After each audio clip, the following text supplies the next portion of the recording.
আজকের ভিডিওতে বলবো হঠাৎ কোনো বিপদ উপস্থিত হলে না ঘাবড়ে গিয়ে কিভাবে নিজেকে স্ট্রং রাখবেন, তার অত্যন্ত কার্যকর 7টি উপায়। বন্ধুরা, আমার কথাগুলোকে একটু মন দিয়ে শুনবেন এবং বোঝার চেষ্টা করবেন, তাহলে জীবনের প্রতি চ্যালেঞ্জ আপনি হেসে খেলে ঠিক উতরে যেতে পারবেন। 1. ভুলেও সে সময় সেই মানুষটার সাথে আপনার বিপদের কথা শেয়ার করবেন না যে নিজেই প্রচণ্ড ভীতু, কারণ সে আপনাকে তখন কোনো গঠনমূলক সমাধান দিতে পারবে না, বরং তার ভয়ের চোটে আপনি নিজেও আরও ভয় পেয়ে যেতে পারেন।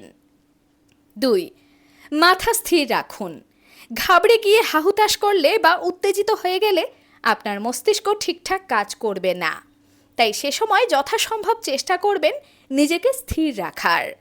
মনে রাখবেন, স্থির মাথা অনেক কঠিন সমস্যার সমাধানও খুব সহজেই করতে পারে। 3. সে সময় অন্য কাউকে দোষারোপ না করে, অন্য কারোর দিকে কাঁদা ছোড়াছুড়ি না করে কিভাবে একজোট হয়ে সেই বিপদ থেকে বেরোনো যায় এটাই চেষ্টা রাখবেন। মনে রাখবেন, 10-এর লাঠি 1-এর বোঝা, তাই এক হয়ে এই বিপদ থেকে আপনাদেরকে বেরোতেই হবে। 4. যে বাস্তব কথা বলে, যে গঠনমূলক পরামর্শ দেয় তার পরামর্শ নেওয়ার চেষ্টা করুন। তার বলে দেওয়া সেই পথ যদি তখন অল্প জটিলও মনে হয়, তাও সেই পথটাই ধরুন। মনে রাখবেন, পথ জটিল হোক সমস্যা নেই, কিন্তু সমাধান যেন স্থায়ী এবং খাঁটি হয়। 5. চুপ থাকুন। সবাইকে নিজের বিপদের কথা বলে বেড়ানোর কোনো মানে নেই, কারণ সবাই আপনার ভালো চায় না।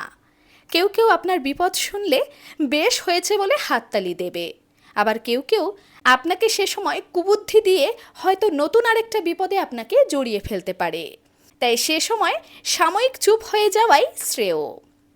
6.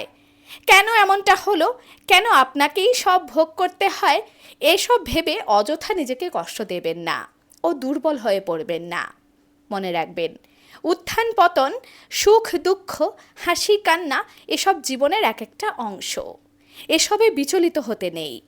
পরিস্থিতির কাছে বিচলিত হলে পরিস্থিতি আপনাকে ডমিনেট করবে, আপনাকে দমানোর চেষ্টা করবে। 7.